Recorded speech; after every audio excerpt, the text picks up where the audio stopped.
everybody's doing well and doing fine. I'm going to try today to get through a few instruments with you. Just most of it's going to be a review, but I think you'll see maybe one instrument you haven't seen yet. My goal is to get all the way to the alto saxophone, which I don't know if I'll be able to, but we'll do our best. Starting out with this, it's called a recorder. Many people think it's called a flute. Many people think you blow into it real hard, which sounds like this, which really isn't the purpose of this instrument. The deal here is you're just going to breathe into it. So I'm going to breathe into it right now. The other deal is you need to put your fingers over the holes that you see. See all these holes? There's one on the back. There's a bunch on the front. And the thing is that you're always going to want to have your left hand, and there's a reason for that. Your left hand has to go on the top. Okay? I'm not going to go into the details on the holes. I'm just going to show you that the left hand goes on top, and I'm going to play a little scale for you.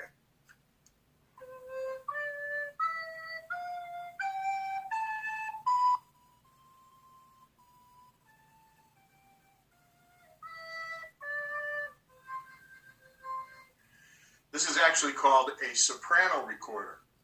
What I'm going to do right now is get a larger one and go to a tenor recorder.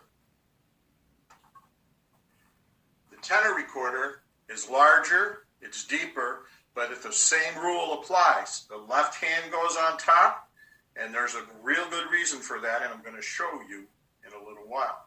But first of all, you got to remember the left hand goes on top. Okay, and the right hand goes down on the bottom.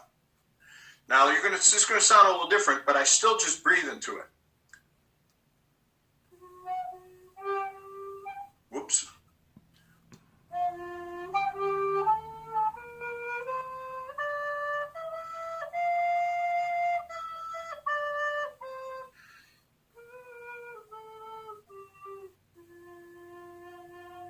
Hopefully you're able to hear that.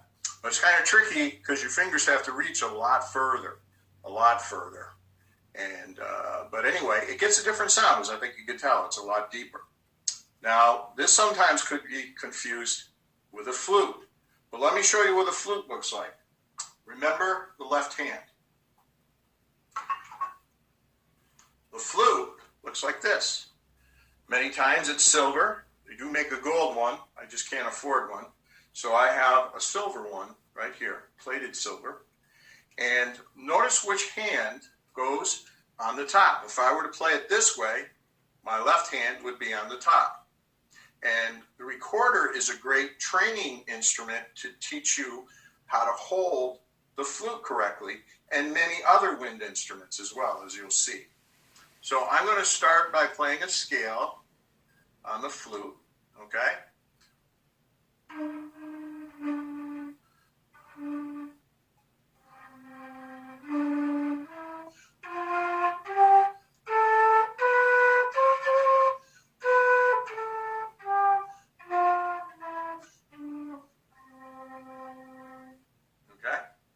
That's what the flute sounds like.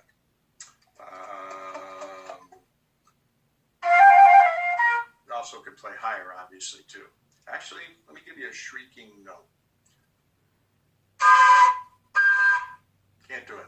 You can try it.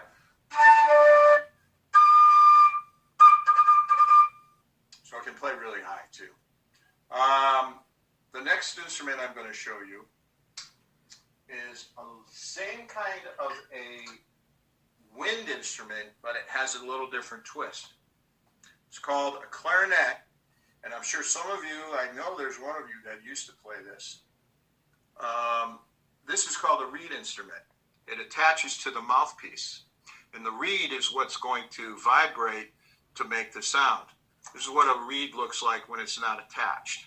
Looks like that, okay? So you can see it's attached in there. But notice where my left hand goes.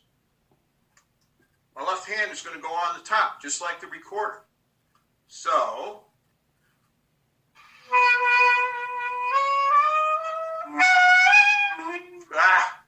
sorry, I didn't get to practice this.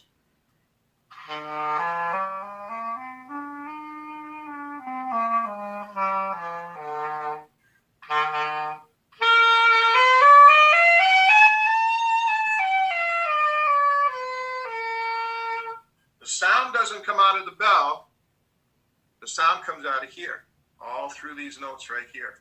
So if you put it up to somebody's ear, like I know some of you would probably try to do, you put it right up to their ear like this, and you blow, it's not going to affect them. It won't hurt them because it's coming out of here. You might get hurt because they might hit their hand on it, and it'll drive it into your mouth. You don't want that to happen. So anyway, this is called the clarinet.